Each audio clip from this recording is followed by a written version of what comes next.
구제를 좋아하는 자는 풍족하여질 것이요, 구제를 좋아하는 자는 풍족하여질 것이요 남을 윤택하게 하는 자는 자기도 윤택하여지리라. 남을 윤택하게 하는 자는 자기도 윤택하여지리라. 잠언 11장 25절 말씀, 잠언 11장 25절 말씀. 우리의 기도하겠습니다. 성령 하나님, 성령 하나님, 우리에게 있는 야박하고 인색한 마음을 가져가옵소서. 우리에게 있는 야박하고 인색한 마음을 가져가옵소서. 나누기를 좋아하고 베풀기를 좋아하게 하옵소서. 나누기를 좋아하고 베풀기를 좋아하게 하옵소서. 사람에게 베푸는 자마다 풍족하게 하옵소서. 사람에게 베푸는 자마다 풍족하게 하옵소서. 사람을 윤택하게 하는 자마다 윤택하게 하옵소서. 사람을 윤택하게 하는 자마다 윤택하게 하옵소서. 예수님의 이름으로 기도합니다. 예수님의 이름으로 기도합니다. 아멘. 아멘. 여러분의 선포대로, 여러분의 기도대로 이루어질 줄 믿습니다.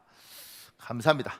제가 이렇게 적었습니다. 우리는 예수님을 하나님으로 믿는 사람입니다. 그래서 세상 사람은 우리를 기독교인, 그리스도인이라고 부릅니다. 근데 세상 사람에게 기독교인, 그리스도인은 의미가 없는 단어입니다. 그들에게 아무 유익도 도움도 안 된다는 말입니다.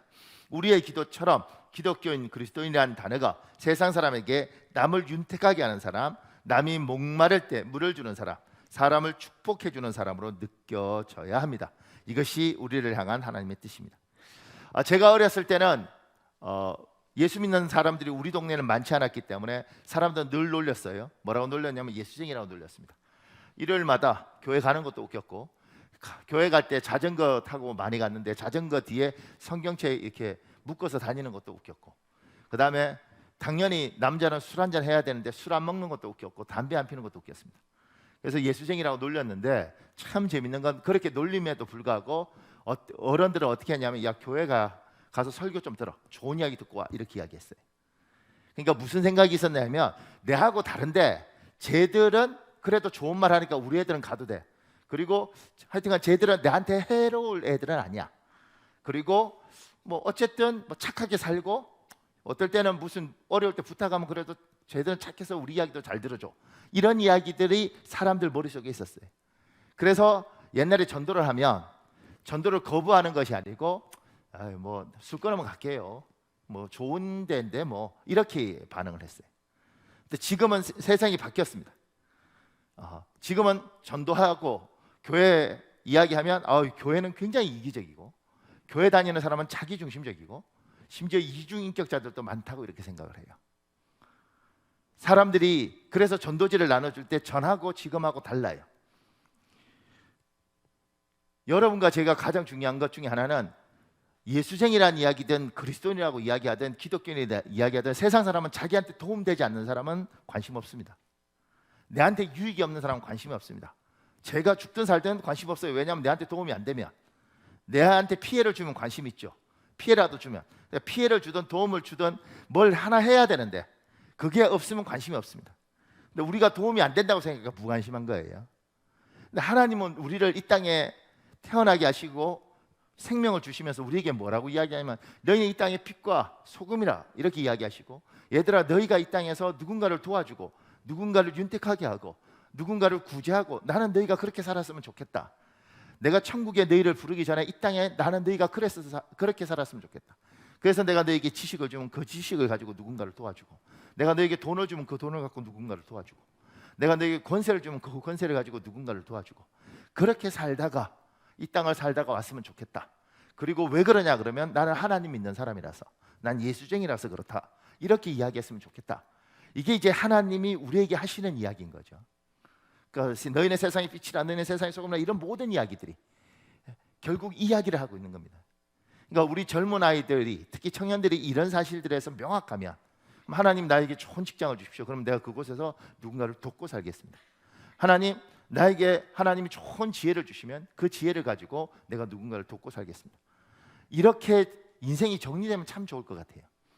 그런데 하나님이, 우리가 예수를 믿을 때 우리 선배들에게 돈도 줘보고 지혜도 줘보고 자리도 줘봤는데, 이걸 가지고 남을 윤택하게 한 게 아니고 이걸 가지고 나만 윤택하게 한 거죠.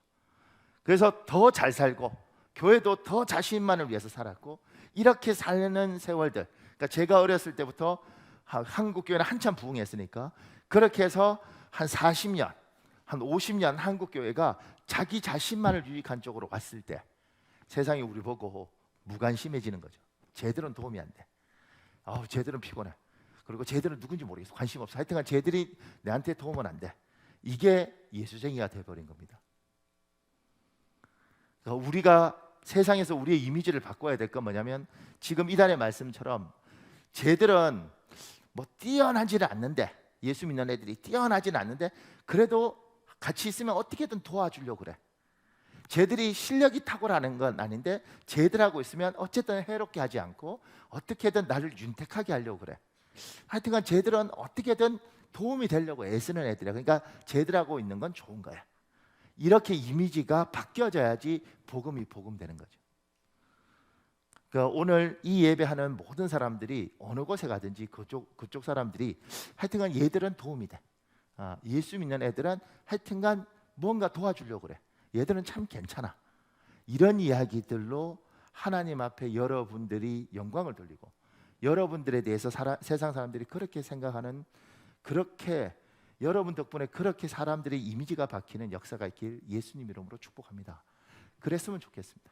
예수쟁이들 참 도움이 돼. 그냥 쟤들은, 나는 예수를 안 믿어도 쟤들하고 같이 있으면 도움이 돼. 그 밑에요. 작은 1번에요. 사람을 윤택하게 하는 방법은 다양합니다. 법률적으로 어려움을 당하는 사람에게 법률 지식으로 도와주고 경제적 어려움을 처한 이에게 물건이나 금품을 지원하면 됩니다. 그런데 사도 바울은 고린도 교회 교인들에게 기도로 자기를 도울 것을 요청합니다. 다른 사람을 돕고 윤택하게 하는 놀라운 방법 중 하나가 기도입니다. 고린도후서 1장 11절에 있습니다. 공동 번역 여러분 읽으십시오. 시작. 여러분은 기도로서 우리를 도와주십시오. 하나님께서 많은 사람의 기도를 들으시고 우리에게 축복을 내리실 것이며 그것을 보고 많은 사람이 하나님께 감사를 드리게 될 것입니다. 사도 바울이 고린도 교회에게 야, 나 지금 힘든데 돈 좀 보내줄래? 나 굉장히 어려운데 혹여 이쪽에 아는 사람들 중에 능력 있는 사람 연락처 줄래? 이렇게 이야기하지 않고 뭐라고 이야기하냐면 여러분은 기도로서 우리를 도와주십시오. 하나님이 많은 여러분들의 기도를 들으시고 우리에게 축복을 내리실 것입니다. 기도로 누군가를 도울 수 있다는 겁니다. 우리는 이 영적인 능력을 믿습니다. 기도로 누군가를 도울 수 있다. 내가 돕는 것, 그러면 항상 물질적인 것만 생각하는데 돕는 것 중에, 돕는 방법 중에 물질적인 것 말고 기도가 있더라는 겁니다. 근데 그건 엄청 놀랍고 파워풀한 겁니다. 근데 기도에 대해서 착각하는 분이 있어요. 기도한다고 무슨, 또 기도가 아주 우습게 생각하는 분들이 있는데 그 밑에요. 기도는 아주 어려운 영적 사역 중 하나입니다. 그런데 어떤 이는 기도가 쉬운 일이라고 생각합니다. 기도를 가만히 눈 감고 교회 장의자에 앉아서 세월만 보내면 된다고 생각합니다. 큰 착각입니다. 어떤 분이 그렇게 이야기하는 거 제가 직접 들었습니다. 목사님, 기도요? 기도 앉아서 아파트 렌트비가 나오면 저 기도하겠습니다. 하루 종일 교회 의자에 앉아서 그건 내가 눈 깜빡깜빡하고 있으면 되죠. 내가 10시간을 못 있겠습니까? 이렇게 이야기하는 거 제가 직접 들었습니다. 기도가 뭔지 모르는 거예요. 그냥 앉아 있는 줄 아는 거죠. 기도는 사실은 굉장히 힘든 일 중에 하나입니다. 엄청난 노동입니다. 누가복음 22장 44절에 있습니다. 여러분이 읽어볼래요? 누가복음 22장 44절 시작. 예수께서 힘쓰고 애써 더욱 간절히 기도하시니 땀이 땅에 떨어지는 핏방울같이 되더라. 지금 예수께서 힘쓰고 애써 더욱 간절히 기도하셨습니다. 기도를 그냥 하는 게 아니잖아요. 이걸 공동 번역은 이렇게 번역했어요. 마음의 고통과 싸우면서 굽히지 않고 더욱 열렬하게 기도했다고 합니다. 현대인의 성경은 예수님이 괴로워 몸부림치며 더욱 간절히 기도하시자 이렇게 이야기했습니다. 그러니까 기도가 앉아 있는 게 아니고 몸부림을 치고 내적 갈등들을 하면서 열렬하게 기도하는 거예요. 굉장한 에너지를 소비하는 것이고 굉장히 크게 노동하는 노동인 거예요. 조금 더요. 그 밑에 하나님은 우리의 필요를 다 알기 때문에 굳이 기도를 길게 할 필요가 없다. 기도는 잠시 눈 감았다가 뜨면 되는 것, 아주 짧게 몇 마디 하나님께 하라면 모든 문제가 잘 해결될 것이다. 이렇게 생각하는 분이 있어요. 기도에 대한 큰 오해입니다. 보세요. 누가복음 6장 12절에 있습니다. 여러분 읽어보십시오. 시작. 그 무렵 주께서 기도하러 산에 올라가셨는데 하나님께 기도하시면서 온 밤을 세우시더라.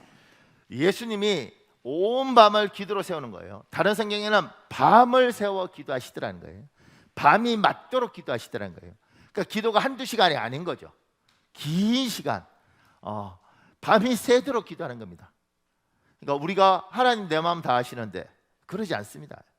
우리 주 예수 그리스도의 마음을 하나님이 몰랐겠나고요, 성부 하나님께서. 그런데 밤이 맞도록 기도하는 겁니다. 그래서 옛날 기도원 가면 철야 기도하고 다 내보내서 산에 가서 소나무 뿌리 하나 뽑을 때까지 계속 기도하고 오라 그러고 그랬잖아요. 지금 그런 것들이 다 사라졌죠. 근데 그렇게 기도했을 때 받는 응답이 있고, 그렇게 기도했을 때 놀라운 경험들이 있습니다. 조금 더요. 그 밑에요. 기도는 아주 개인적인 일이기 때문에 혼자 조용한 곳에서 기도하는 것이 정석이다, 이렇게 생각하는 사람이 있는 거예요. 기도는 명상이 아닙니다. 침묵 기도, 골방 기도는 광범위한 기도의 작은 한 영역일 뿐입니다. 기도의 폭은 참 넓습니다. 많은 사람들이 침묵 기도, 골방에서 혼자 하는 기도, 뭐 조용한 곳에서 묵상하는 것 같은 기도, 이것만 기도인 줄 아는 거예요. 그렇지 않습니다. 기도 굉장히 넓어요. 역대하 32장 20절 있습니다. 여러분 읽으십시오. 시작. 이러므로 히스기야 왕이 아모스의 아들 선지자 이사야와 더불어 하늘을 향하여 부르짖어 기도하였더니. 유명한 왕이 있지 않습니까? 기도해서 자기 생명을 연장한 히스기야 왕 같은 경우는 선지자 이사와 뭐요? 더불어 기도해요. 함께. 혼자 기도하는 게 같이 기도하는 겁니다. 어떻게 기도해요? 부르짖어 하나님께 기도하는 겁니다. 미스바에서는 이스라엘 사람들 전체가 모여서 기도했어요. 수백만 명이 모여서 기도했습니다. 그러니까 기도하는 방법들이 기도로 누군가를 돕는데, 누군가를 돕는 법 중에 기도라는 건 엄청난 에너지를 소비하고, 때로는 같이 연합하고, 때로는 밤새 부르짖기도 하고, 이렇게 하면서 돌파를 해나가는 거죠. 기도는 쉬운 일이 아닙니다. 기도는 굉장히 어려운 일이고, 그리고 기도에 대해서 경험해 본 사람은 야, 이건 만만치 않다. 그런데 그 만만치 않은 일을 통해서 하나님이 누군가를 돕는다는 거예요. 조금 더요. 작은 이번에요. 21세기 과학이 발달한 한국 사회의 이기에 기도의 효용성에 의문을 품는 사람이 많습니다. 기도가 현실 문제 해결에 도움이 되는가? 괜히 시간만 낭비하는 것이 아닌가? 이런 의혹을 가진 분에게 해드리고 싶은 말이 있습니다. 기도 정말 제대로 한번 해보기는 하셨습니까? 어떤 분들이 이야기하죠. 목사님, 그 기도가 정말 도움이 되나요? 효과가 있나요? 뭐 이렇게 이야기하지 않습니까? 그러니까 그분들이 봤던 것은 그냥 예배당에 앉아서 눈 좀 감고 아니면 식사할 때 잠시 하는, 그걸 보면서 뭐 저렇게 하는 거 저 갖고 뭘 하겠어, 저런 게 마음의 위로겠지, 이렇게 생각하는 거죠. 밤이 맞도록 기도하고, 모여서 기도하고, 부르짖어 기도하고, 그리고 애절하게 애쓰고 힘쓰고 또 간절히 기도하고, 뭐 이런 것들을 본 적이 없는 거죠. 한국 교회는 오래된 게 아니고, 우리 교회 아마 권사님쯤 되는 분들 중에 대부분들은, 권사님뿐만 아니죠, 집사님들 중에서도 나이 좀 있는 사람들은 우리가 산에 가서 기도원 가서 밤새도록 기도한 적도 있고, 소나무 뿌리 뽑아오라고 이야기하면서 그렇게 기도한 적들도 다 경험을 해봤잖아요.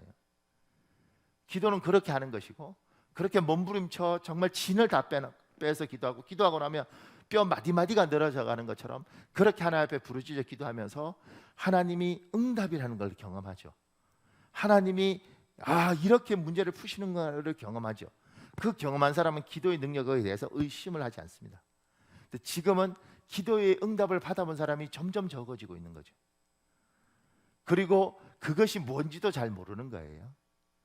한국 교회는 그 기도의 능력으로 지금까지 이 어려움을 극복하고 왔는데, 지금 어떻게 보면 가장 어려움을 겪고 있는데, 대한민국에 아무리 힘들어도 6.25 전쟁 때도 예배를 드렸다고 이야기하고, 일제시대 때도 예배를 드렸다고 이야기하는데 예배가 제대로 되지 않는 이런 상황이 한국 교회는 처음이라고요. 130년 만에 이 처음 이런 상황에 닥쳤는데, 이때 우리가 기도에 대해서 하나님 앞에 기도하면서 돌파하는 것들을 배워야 되는데, 지금 오히려 기도가 무너져 있는 거죠.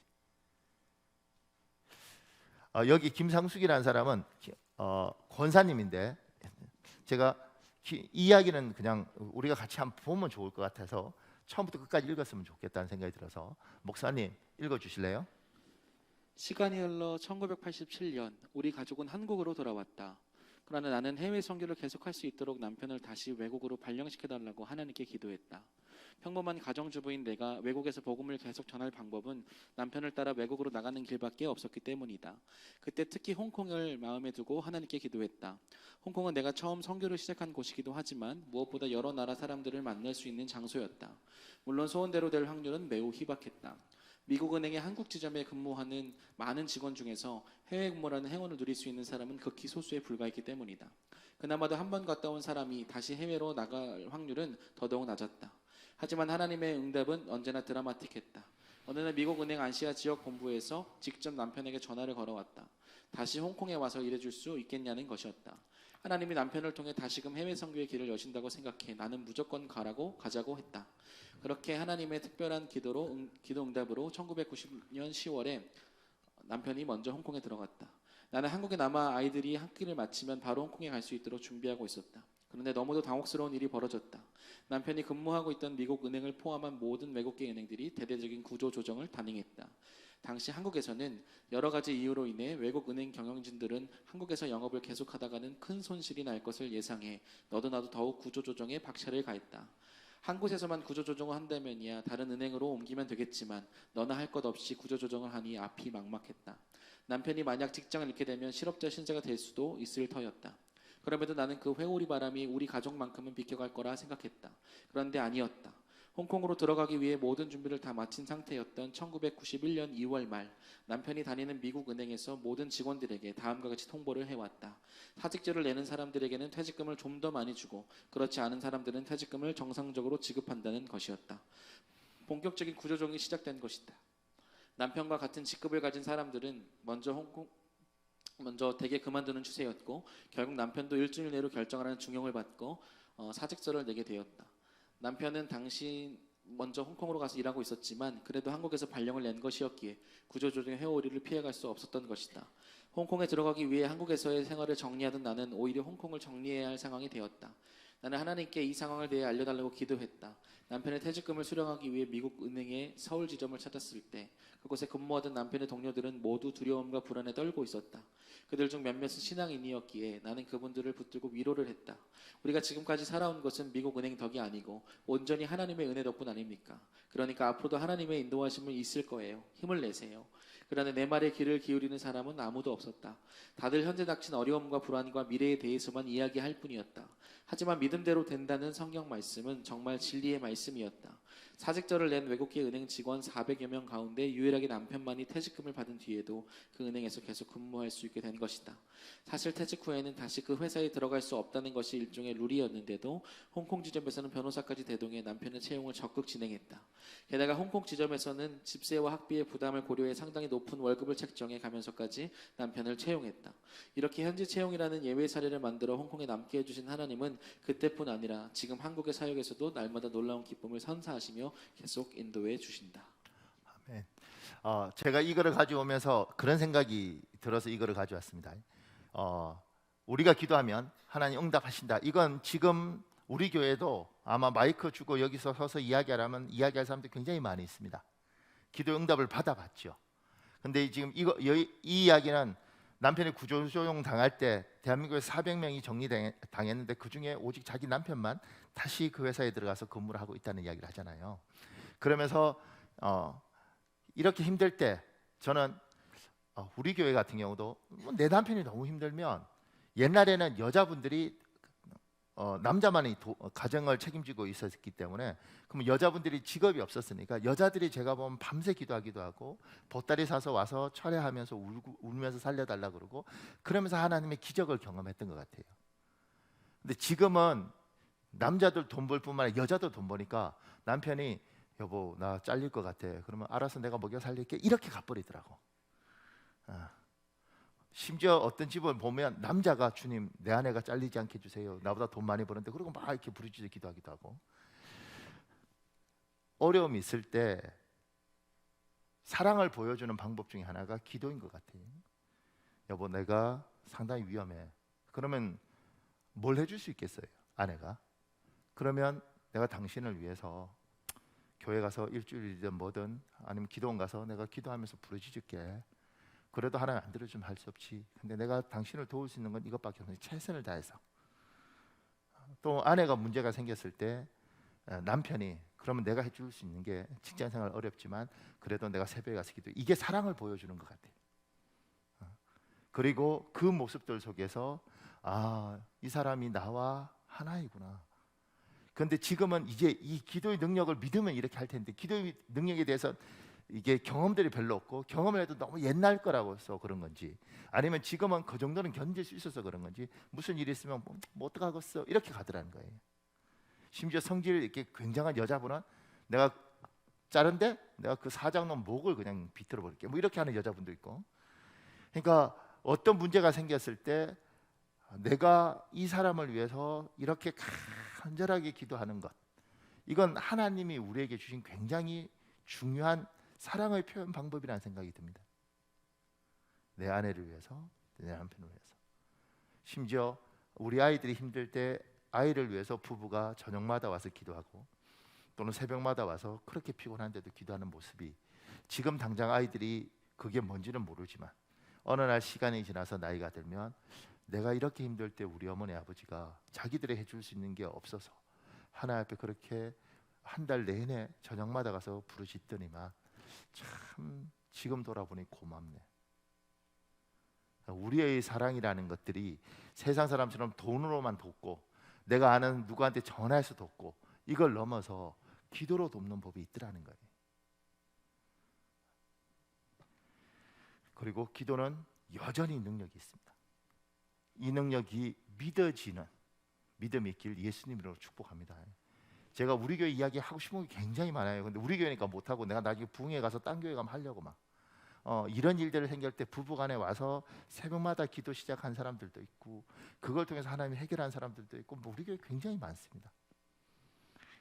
조금 더요. 작은 산문에요. 기도는 하늘의 능력을 땅으로 끌어와서 사용하는 엄청난 영적 무기입니다. 기도에도 수준이 있습니다. 오직 자신만을 윤택하게 하는 기도가 있습니다. 다른 사람을 윤택하게 하는 기도가 있습니다. 나는 기도의 능력을 어떻게 사용하고 있습니까? 하나님이 주신 기도의 능력을 사무엘은 이스라엘 민족을 위해서 사용합니다. 사무엘상 7장 7절에 10절 제가 이렇게 추려놓은 게 있는데 여러분 읽어볼래요? 시작. 블레셋 사람들이 이스라엘을 치러 올라온지라 이스라엘 자손들이 듣고 블레셋 사람들을 두려워하여 사무엘에게 이르되 당신은 우리를 위하여 우리 하나님 여호와께 쉬지 말고 부르짖어 우리를 블레셋 사람들의 손에서 구원하시게 하소서 하니 사무엘이 이스라엘을 위하여 여호와께 부르짖음에 여호와께서 응답하셨더라. 그날에 여호와께서 블레셋 사람에게 큰 우레를 발하여 그들을 어지럽게 하시니 그들이 이스라엘 앞에 패한지라. 아멘. 지금 기도가 능력이 있고 그 기도를 통해서 누군가를 도울 수 있다는 겁니다. 근데 그 기도의 능력을 나만을 위해서 쓰는 사람이 있고 누군가를 위해서 쓰는 사람이 있다는 거예요. 기도의 수준을 나눠 보자면 나만을 위해서 하는 기도의 수준이 있고 나가 아니라 누군가를 위하여 이 기도의 능력을 쓰는 사람이 있더라는 거예요. 여러분은 어디에 속하는가? 근데 오늘 사무엘을 보면 이 사무엘에게 이스라엘 백성들이 블레셋이 쳐들어왔을 때 이스라엘 사람들이 이야기하는 거죠. 우리를 위하여 당신에게 있는 그 기도의 능력을 사용해서 우리를 도우소서. 그리고 사무엘은 그걸 위해서 정말 부르짖어 기도하고 하나님이 그 기도를 통해서 이스라엘 백성을 구원합니다. 나에게 있는 기도의 능력을 나만을 위해서 쓸 것인가? 아니면 누군가를 돕는 데 쓸 것인가? 어떤 분들 보면 이 기도의 능력이 있는데 그걸 자기만을 위해서 쓰는 사람이 있습니다. 조금 더요. 그 밑에요. 기도를 통하여 다른 사람을 돕는 것을 흔히 중보기도라고 부릅니다. 피터 와거너 교수는 중보기도의 은사를 받은 사람은 소수이지만 반면 모든 헌신된 그리스도인에게 중보기도의 책임이 있다라고 말합니다. 이분의 중보기도에 대해서는 다른 사람을 돕는 기도 이렇게 표현을 해요. 그러면서 중보기도 용어에 대해서 막 이렇게 논쟁을 하는데 그렇게 어렵게 가지 말고 중보기도라는 건 누군가를 돕는 기도라고 생각하면 이 중보기도는 모든 기독교인들이 해야 되는 겁니다. 누군가를 돕는 기도는. 근데 특별히 누군가를 돕는 기도에 대한 은사를 받은 사람이 있다는 겁니다. 그 밑에요. 피터 와거너 교수가 이렇게 말을 해요. 목사님? 중보기도의 은사를 받은 사람들은 다음의 특징을 갖고 있다. 오래 기도한다. 최소한 하루에 1시간씩 이상씩 기도하고 많은 경우 하루에 2시간에서 5시간까지 매일 기도한다. 둘째, 훨씬 더 강도 있게 기도한다. 셋째, 기도를 즐기고 개인 기도 시간을 만족하게 한다. 넷째, 기도 응답이 많고 또 극적인 편이다. 다섯째, 하나님의 음성을 정확하게 듣고 많은 경우 예언의 은사를 함께 갖고 있다. 한 교회에 평균 몇 사람이 중보기도의 은사를 가지고 있을까? 이 질문에 대한 답은 확실치 않다. 보다 철저한 연구조사가 필요한 것이 사실이다. 교단이나 신학적인 전통에 따라서는 다른 경우보다 더 많은 적극적인 중보기도자가 있을 수 있다. 여기서 적극적이라는 말을 쓰는 이유는 교회에 따라서는 중보의 은사가 있지만 교회 문화 혹은 신학 때문에 그 은사를 발견하지 못하거나 발견하더라도 효과적으로 사용하지 못하고 있는 경우가 있기 때문이다. 나의 간절한 소원은 이 책으로 인해 더 많은 교회들이 중보기도의 사역을 적극적으로 가지도록 도전받았으면 한다. 앞에서 결정적 소수의 법칙에 대해 말한 것처럼 한 교회 성도의 5% 정도가 중보기도의 은사를 가지고 있다는 가설은 타당하리라고 생각한다. 이 피터 와거너 교수는 좀 특징이 현재 교회를 가서 그 교회를 분석을 하는 그 특징을 가지고 있습니다. 이쪽으로 굉장히 뛰어난 분이죠. 지금 나이가 너무 많으시고 아직 안 돌아가신 것 같은데 굉장히 이제 이쪽으로 발달된 분이에요. 근데 이분이 이제 그 데이터 분석들을 잘 하는데 그 분석을 할 때 이렇게 이야기하는 거예요. 중보기도는 모든 기독교인이 해야 될 것이다. 근데 특별히 중보기도의 은사를 받은 사람이 있다. 하나님이 그걸 요구하는 사람이 있다. 그들의 특징을 지금 이렇게 적어 놓은 거죠. 이렇게 적어 놓으시면서 5가지를 그러면서 교회를 분석해 보니까 교회의 5%가 중보기도 은사를 받았더라. 100명이면 5명이라는 거예요. 그리고 근데 우리 교회는 제가 생각할 때 5%가 아니라 한 10%, 15% 정도 되는 것 같아요. 이분이 또 재밌는 이야기를 해요. 근데 이 5%를 분석해 보니까 남자가 이 5% 중에서 남자가 1%, 여자가 4%라는 거예요. 그러니까 중보기도는 여자분들이 여기서는 이제 이렇게 표현했는데 80%고 남자가 20%라고 이야기해요. 그러니까 남자보다 여자들이 대부분 중보기도를 능력을 가진 사람들이 많더라 이렇게 이야기를 합니다. 그러니까 이런 기도를 가진 사람들의 기도를 통해서 하나님이 굉장히 많은 일들을 한다는 거예요. 그러니까 제가 이 설교를 준비하면서 우리 교회에 분명히 하나님이 중보기도의 능력을 준 사람들이 다른 교회보다 비율적으로 우리 교회가 많습니다. 이건 확실합니다. 근데 그분들이 이제 다 돈 벌러 갔죠. 잘못이 큰 건 나한테도 있습니다. 그분들이 돈 벌러 가도 돼요. 그랬더니 내가 가라 그랬어요. 가라 그랬어요. 그런데 돈 벌러 가도 나는 저녁에 기도하러 올 줄 알았죠. 안 오던데 피곤하다 그러고 그리고 더 놀라운 건 뭐냐면 목사님 먹고 살만한데요? 이렇게 되니까 중보기도의 능력을 하나님 준 사람이 있습니다. 부담들 이 설교를 들으면 반드시 그 사람들 중에 부담을 가질 거라고 저는 믿는데 성령께서 이렇게 돈 벌고 이렇게 힘든데 그 중보기도의 은사를 받았다고 해서 어떻게 다 기도하겠어요? 그러니까 저는 이해합니다. 제가 오늘 이렇게 생각했죠. 목사 하나님 저는 이해한다고 이렇게 말을 할 때니까 성령께서 가슴을 그냥 푹푹 찔러갖고 찔리게 하시옵소서.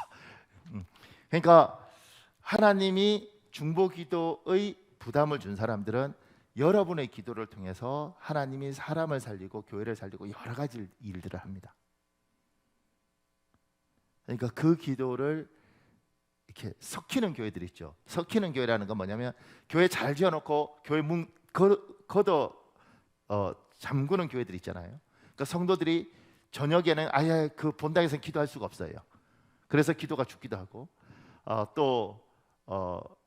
우리 장로교 신학 중에서 소리내어 기도하는 것들을 굉장히 싫어해서 예배당에서 이렇게 오래 기도하는 것들을 못하도록 만드는 경우도 있거든요. 앉아서 조용히 있는 건 봐주지만 그렇게 해서 교회 문화 때문에 여기서 말하는 교회 문화 때문에 그 기도의 능력을 없앤 경우도 있죠. 근데 우리 교회는 그걸 다 풀어주고 있고 그리고 마음껏 기도하라고 요구하고 있고 지금도 아침에 오시면 새벽 기도 때부터 찬양 틀어놔서 본당은 밤 10시까지 이렇게 계속 찬양이 틀어져 있습니다. 그리고 교회 안에서 늘 새벽에든 새벽 기도를 오든 아니면 아침에 7시에 오는 분, 8시에 오는 분, 9시에 오는 분, 10시에 오는 분 그 다음에 중보기도 팀에서 기도하는 사람들, 오후에 오는 사람들, 저녁에 오는 사람들 굉장히 많습니다.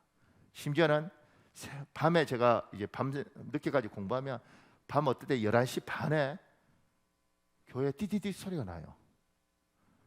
그럼 제가 놀래서 누가 오지? 그런데 문 열어보면 그때 일 마치고 기도하러 오는 사람도 있습니다. 제가 참 감사하죠. 그런 귀한 사람들이 교회 안에 많이 있습니다. 그러니까 여러분의 기도의 능력을 가지고 그런 능력을 가진 사람이 자기만 위해서 기도하면 안 된다는 거예요. 내 기도에서 내가 다 풀렸으면 이제 누군가를 기도로 돕는 기도를 해야지. 그랬을 때 하나님이 그 기도의 능력을 주는 보람이 있는 겁니다. 그러니까 이 설교를 듣고 성령께서 부담을 주시면 심각하게 그 부분에서 하나님께 질문해 볼 필요가 있습니다. 조금 더요. 그 밑에요. 기도라는 엄청난 영적 무기를 어디에 사용할 줄 모르는 사람이 많이 있습니다. 기도를 통하여 도와야 할 것은 무수히 많습니다.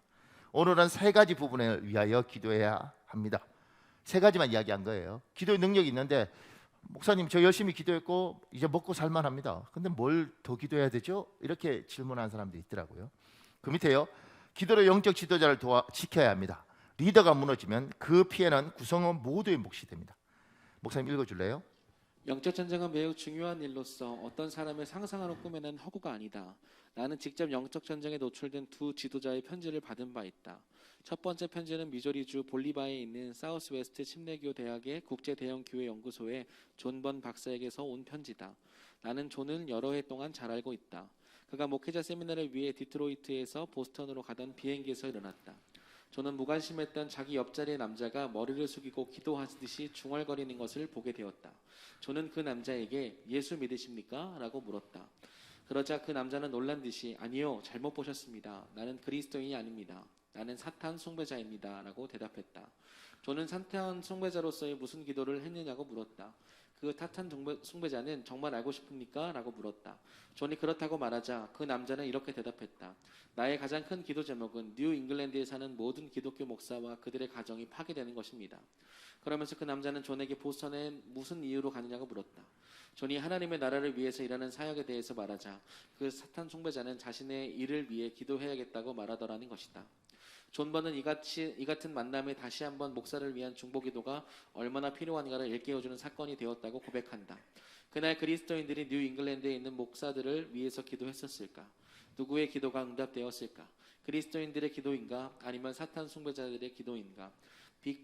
빌 맥크리는 캐나다 토론토 근처의 두 신학교인 온타리오 성경대학과 신학대학원의 창설자다. 그는 목회자로 있는 동안 이렇게 보고한 적이 있다. 런던 시내에 일단의 사탄 숭배자들이 있는 것을 발견되었습니다. 그들은 시내의 목회자들이 결혼과 가정 문제로 넘어지도록 사탄에게 기도하기를 결심했습니다. 그해 여름에 그들은 전체 회의를 열고 가장 효과적으로 일하는 구역들에게 상을 주기도 했습니다. 그 구역들은 어떤 상을 받았을까? 맥크렌이 이에 대해 말한다.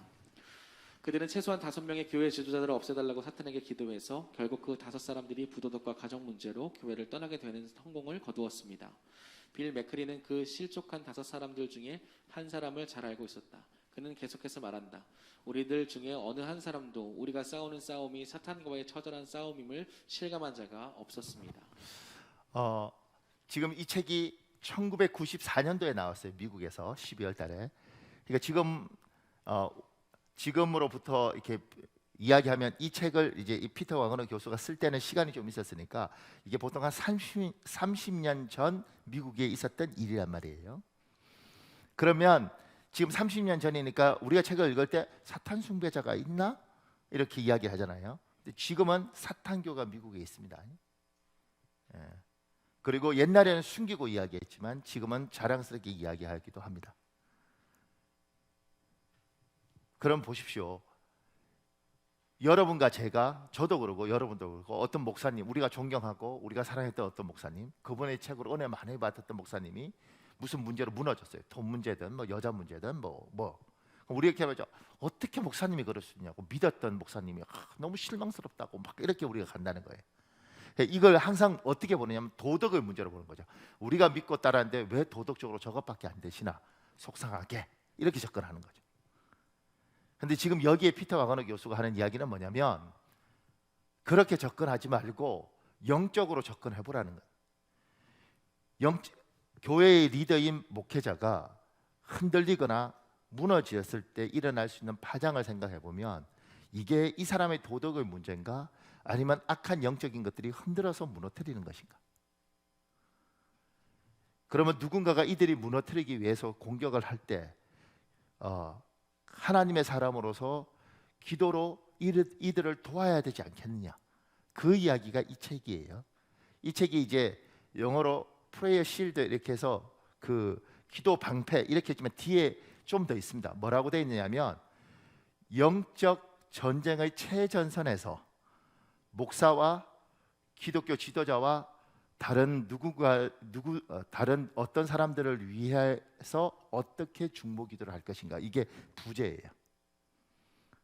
그러니까 누군가 무너졌을 때 그 무너진 것만 생각하지 말고 나는 그들을 위해서 얼마나 기도했는가.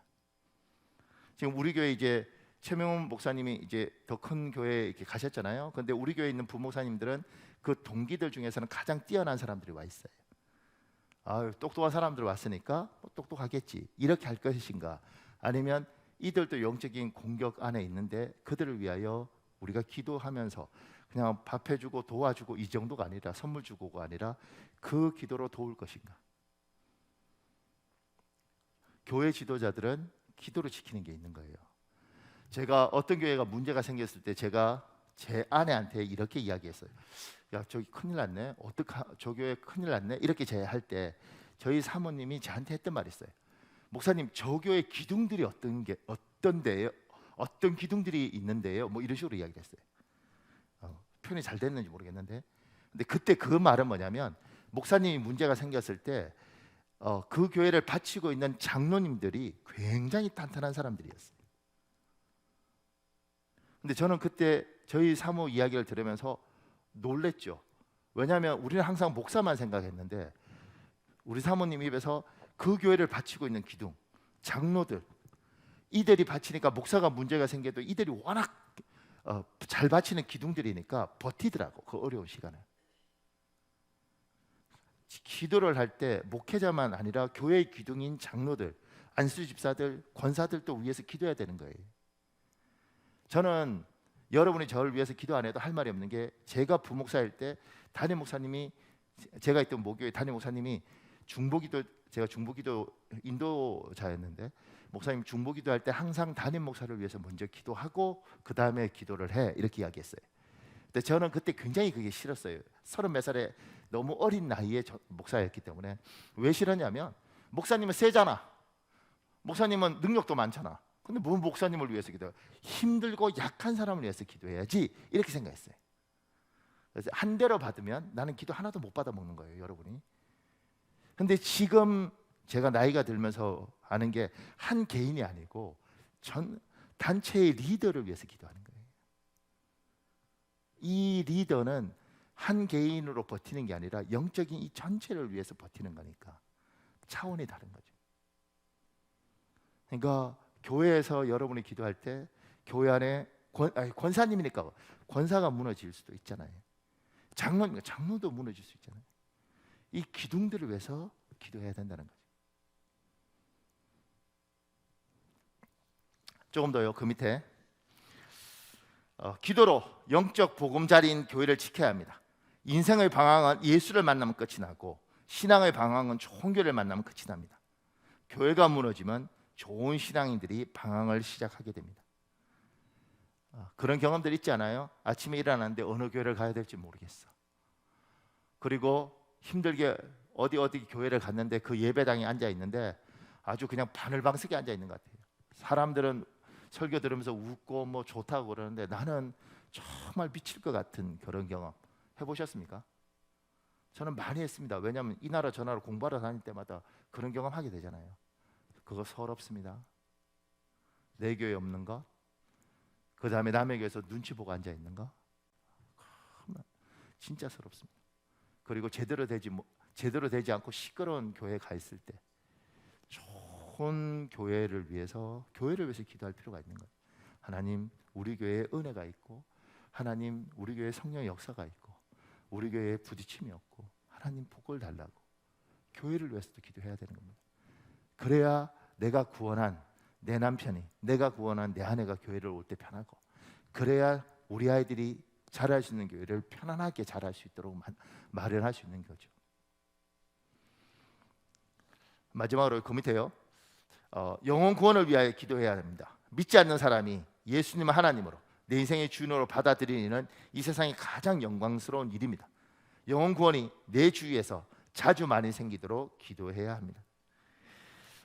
영혼 구원은 굉장히 중요합니다. 그 밑에 이야기는 제가 읽을게요. 어느 부활절 무렵 영국의 한 마을에 목사가 새로 부임을 해왔습니다. 동네 사람들은 새로운 목사의 설교에 관심을 기울이며 하나둘 교회 안으로 들어왔습니다. 드디어 목사의 설교가 시작되었습니다. 어느 바닷가 마을에 어머니를 여인 소년과 그 소년을 목숨보다 사랑하는 아버지가 있었지요. 어느 날 소년은 소년의 친구와 바닷가에 놀러 갔다가 풍랑을 만났습니다. 높은 파도가 강한 바람에 둘이 타고 있던 배에 금세 물이 들어오기 시작했습니다. 소년의 아버지는 등대지기였습니다. 등대에서 바라보다가 아들이 탄 배를 발견하고는 깜짝 놀라 가까운 곳에 메어둔 보트에 몸을 싣고 아들이 있는 쪽으로 힘껏 노를 저었습니다. 아들에게로 갔지만 아버지는 절망하고 말았습니다. 그 사이 아들이 탔던 배는 뒤집혀 파도에 휩쓸려 가버렸고 자기가 탄 보트에는 한 명밖에 더 태울 수 없었기 때문입니다. 둘을 모두 태운다면 배가 뒤집어질지도 모르는 상황이었습니다. 이미 아들의 친구는 포기한 얼굴이었습니다. 그런데 아버지는 아들에게 먼저 손을 내밀었다가 이내 손을 거두었습니다. 아들은 놀란 얼굴로 아버지를 바라보았습니다. 미안하다. 너는 죽어도 천국에 갈 수 있지만 내 친구는 아직 주님을 안 믿잖니. 아들은 아버지를 한참 바라보더니 이내 미소를 띄었습니다. 그래요 아빠, 천국에서 만나요. 아버지는 배에 아들의 친구를 태우고 쏟아지는 눈물을 감추지 못한 채 있는 힘껏 육지까지 노를 저어왔습니다. 목사의 설교는 끝이 났고 그의 눈은 촉촉이 젖어 있었습니다. 찬송가가 시작되는 교회 뒤쪽에 앉은 동네 불량배 몇 명이 자기들끼리 소곤거렸습니다. 뭐야 저런 이야기 다 지어낸 거잖아. 누가 믿어? 그때 그들의 뒤에 앉아서 거룩한 눈으로 설교를 듣던 머리가 하얗게 센 노인이 나직히 말했습니다. 그렇지 않다네 젊은이들. 내가 그 아버지고 저기 서 있는 목사가 바로 내가 구한 아들의 친구라네. 영혼 구원은 우리 노력으로 안 되더라고요. 우리가 애를 쓸 뿐이지. 하나님의 긍휼이 필요한데 그게 기도인 겁니다. 하나님 저 영혼을 구원해 주십시오. 그걸 위해 기도해야 됩니다. 그 밑에요 꼭 기억하십시오. 하나님은 우리가 다른 이를 축복할 때 우리를 더 축복해 주십니다. 하나님은 우리가 다른 이의 갈증을 해결해 줄 때 우리의 갈증을 해결해 주십니다. 우리 잠언 11장 25절 추석 성경인데 여러분 읽어볼래요? 시작. 축복해 주는 이는 자기도 흡족해지고 마실 물을 주는 이는 자시도 흠뻑 마시게 된다. 누군가를 위해서 기도하면 그 기도로 누군가를 도우면 여러분이 더 풍요로워지는 겁니다. 사랑하는 여러분, 이 시간에 우리 한 7, 8분 기도할 수 있는데 주여 한번 간절히 외치고 오늘 말씀 중에 하나님이 여러분에게 어떤 부담을 주십니까? 네가 중보기도의 능력을 내가 준 사람이다. 네가 그 기도의 부담을 져야 되지 않겠느냐? 혹시 이런 이야기 들리지 않습니까? 얘야 네가 목회자를 위하여 교회 기둥들을 위해서 기도해야 되지 않겠냐? 이런 말씀 하시지는 않습니까? 영혼 구원을 위해서 네가 기도해야 되지 않겠냐? 하나님 오늘 여러분에게 어떤 말씀 하셨습니까? 이 시간에 주여 한번 간절히 부르짖고 우리 한 7, 8분 정도 통성으로 기도하겠습니다. 주여 아버지 하나님 여호와여 도와주십시오. 아버지 하나님 여호와여 도와주십시오.